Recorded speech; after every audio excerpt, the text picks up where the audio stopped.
Okay, hey, welcome to part 5, 6, 7, 8 of the mini-series, Series 4 Prologue. We're halfway! We are halfway. I'm so sorry they're taking a while, and I know people are dying to see lots of brand new locomotives and new sets, and so am I. But loads of people asked me to do these, so I've got to get them done and get them out the way. So, next up, it's a Class 101 DMU by Hornby. Again, it's this train pack type packaging. I must have been going through some Hornby train pack phase. And as somebody pointed out in the comments, you can actually tell what's on the back by looking at the sticker. But I've not been able to do that for some of the previous sets because I haven't had the exact box. However, I do have the exact box for this because it's quite special. When you open it up, ta-da! There we go. Look at these, and these are really quite special. This class 101 unit, this DMU, is very special because it's the first train I bought myself on my own with my own money after getting back into the hobby. I ordered it from Hatton's in Liverpool, and it's also the first train that I chipped myself as well. I took the body off and put a chip in, and job's a good one. So it's quite special, and I was very impressed with it as well, as you'll see later. But yeah, it's the Class 101 DMU. Gosh, these are so old now. Well, there are a few in preservation. There's a very nice example of one on the North Yorkshire Moors Railway, actually. I think it's a green one. I don't know if it's 3 units. It might even be... Is it 3 units? It's either... Well, yeah, I think it's 3 units, but it's a green one. It's a BR green, and this is obviously BR blue and grey. But they... Wow! I mean, what a train. What a diesel multiple units. Introduced into service in 1956, I think it was, and didn't retire until 2003. What a stretch. I think we need a round of applause for that. So yeah, they were running alongside steam trains for at least a good 10 years. And the steam trains must have hated them because they were newer and cleaner and less smelly, and they had rapid acceleration, whereas steam trains take ages to get going. So yeah, they ran alongside steam trains, literally right next to them for years. And they were even in service before my dad was born. So well before my dad was born, they were running around Britain, and they only stopped running in 2003. That's incredible, absolutely incredible. Built by Metro Camel, a company in Birmingham, and they have done a very good job of them. They were fantastic DMUs. So let's open the box. Okay, so they're out of the box, the packaging is to one side, and I've laid that one down on its side because it just won't stay still. Watch. Ah, great. Now you go and do it. Fine. Never mind. We'll start with the heaviest unit. So here it is, the Class 101. Now, the detail is quite basic, as you can see from the front there. You do not get sprung buffers, I'm afraid. There are no lights, even though there obviously should be some. The couplers are huge. They're the giant, typical Hornby tension lock coupler. We've got a little bit of... Was that a scratch on the front there? No, it looks like it's a bit of paint or something. But it's not too bad, because we have got some beautiful exhaust detail on the back of the unit there. And if we turn it round, you can see that there's some pretty nice undercarriage unit detail as well. You've got piping there and what looks like a cylinder of some sort. Maybe it's something to do with the brakes. I really don't know. But the nicest thing about these units is the motor. It's this motor, and it's only a little motor. It's nothing major. There's no motor in the centre unit, as you can see. You can see right through. There's nothing at all, and it's quite light as well. So there's nothing in that, and then there's nothing in the other one as well, which I should put that way, really, shouldn't I? You get some exhausts. The same level of detail underneath as. Oh, actually, that one's quite basic, isn't it? But you do get some detail on the ends. Yeah, okay, interesting. So yeah, you get some detail on the other end unit as well, which is pretty nice. as you can see. Look, even says first class, no smoking. Fantastic. But it's the motor. I love the motor in this Class 101 by Hornby. I know that DMUs by Bachmann, such as the Class 105, I think, and the Class 108, I know that they're very good. But this 101 by Hornby, considering its age and considering its tooling, I think it's ex-Lima tooling. I'm sure if I'm wrong, somebody will correct me. They're very good at that. But I'm pretty sure it's Lima tooling. However, the motor is fantastic. It's very reliable, very smooth, and I cannot wait to show it you later.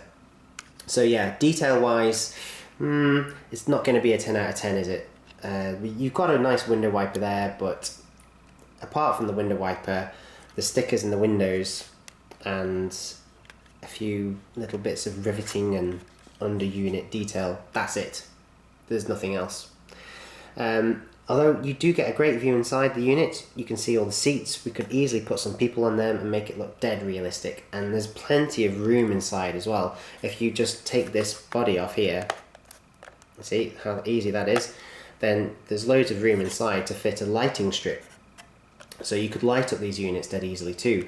I'm not too sure how you would transfer the power or the signals from unit to unit, but well, we'll worry about that when we get to it.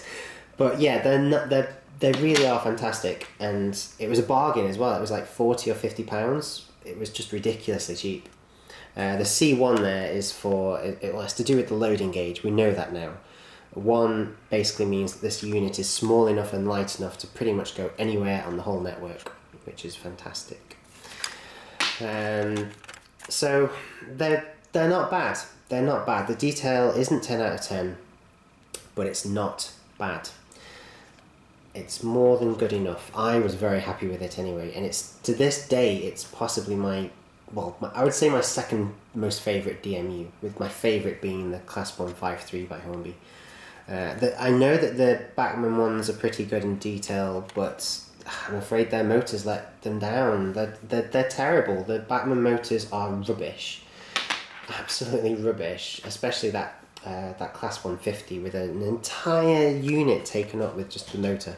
No, that's overkill. So I'm going to put it on the track and show you just how great this is to run.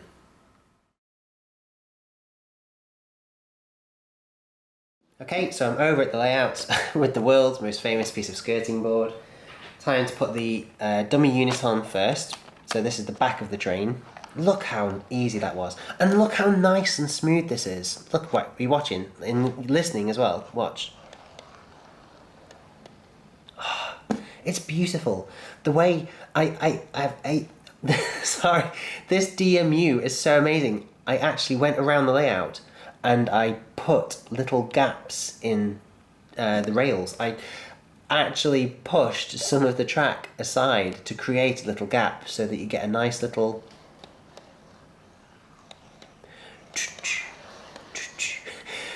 it's such a beautiful sound. It's such a beautiful DMU. I actually did that. I can't believe it. Anyway, so yeah, it's a dead easy DMU to put on the track. I don't need the railer for this. There we go, that's that unit on. Coupled up nice. I suppose a slight criticism is the gap between the units, but Hornby's gigantic couplers don't help there. But as I say, you know, the downsides, the cons of this DMU are outweighed by the pros, because it runs so beautifully. It's possibly the only DMU I've ever let just run around the layout on its own whilst I've gone off and done some work, or fallen asleep even on the sofa, because it's just so beautiful. It's so relaxing. I love it. So, are we all on? Yep, we're all on. That's the whole unit there, just 3 units. Class 101 by Hornby. Now it's DCC, it's been chipped, and it was the very first diesel to be chipped as well.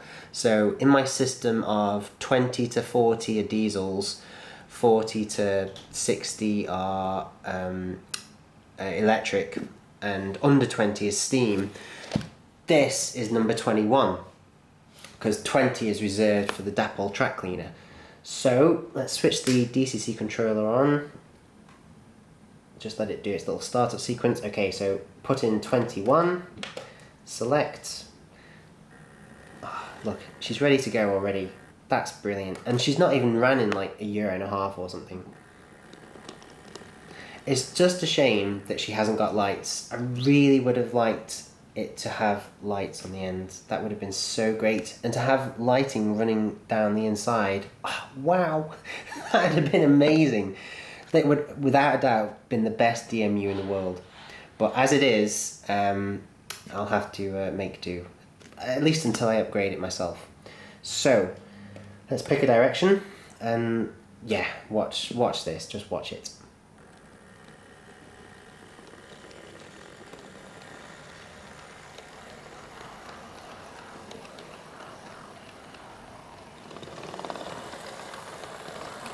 Okay, so there she goes, and well, just look how smooth that is. I mean, I know I say this with loads of locomotives and loads of trains, but that is so smooth.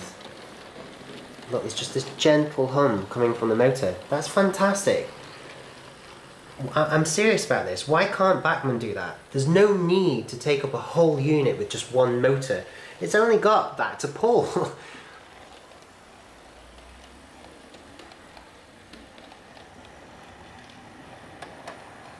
You can just imagine it, can't you, pulling into a station, a terminus or something, nice and slowly. You know, like where all the tracks converge and all the trains meet each other, and it just slowly makes its way into one of the stations, well, into one of the platforms. You could just see it doing that. It's got such incredible low speed performance. Very realistic, very smooth, and it hasn't cut out on me once. Not once.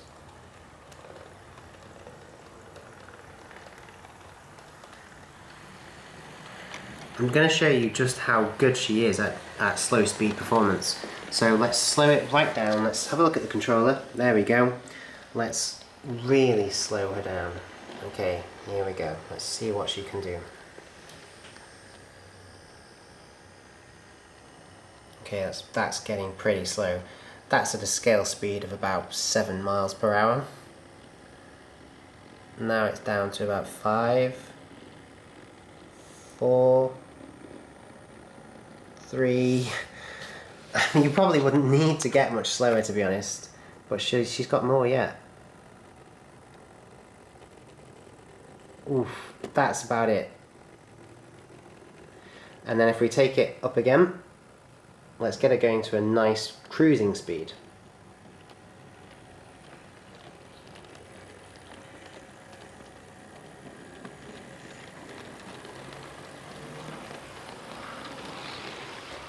Yeah, something like that.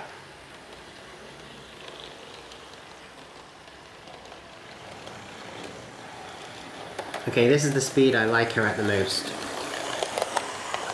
It's such a lovely cruising speed. I don't know what scale speed it is. It's probably about 50 miles per hour, maybe 40. So it's nothing fast, but it's just such a nice speed. You get such a lovely sound from the motor and a lovely sound from the wheels. I love it.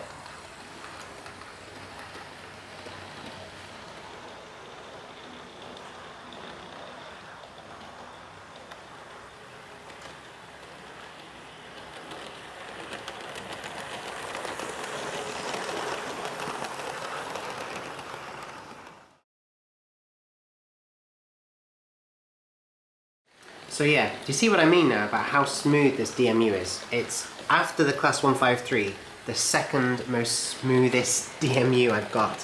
I absolutely love it. You can see what I mean. It's just such a beautiful runner. It's so realistic. It's hard to fault. If its detail was better, it would just be 10 out of 10 for everything. Yes, quite a few people have been mentioning the Lego as well, so I'm just going to quickly explain that to you. We're having a Lego station built over there. As you can see, the men are just working on it. The foundations have gone in, laying the concrete and stuff. It's for Lego videos, so if you're not interested in Lego videos, then you'll just have to ignore them when they're uploaded. And if you are interested in the Lego train set videos that are coming up, then keep your eyes peeled. But that's why this layout is being built.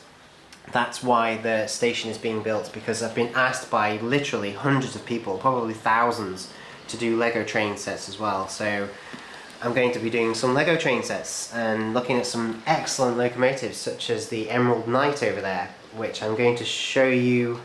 Well, I'm going to fit it with a motor and I'm going to show you how to do that, and then we're going to get us pulling a nice train.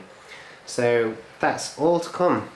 So if you're into that, you've got something to look forward to, and if you're not, well, just ignore it. It's impossible to please everybody all the time. Honestly, I do my best, but you're a mixed bunch out there, and it's really hard to please all of you. So all I can do is my best. But yeah, just look at this. I love it. This DMU is amazing. The 101 by Hornby is incredible. My biggest regret, I didn't buy more of them.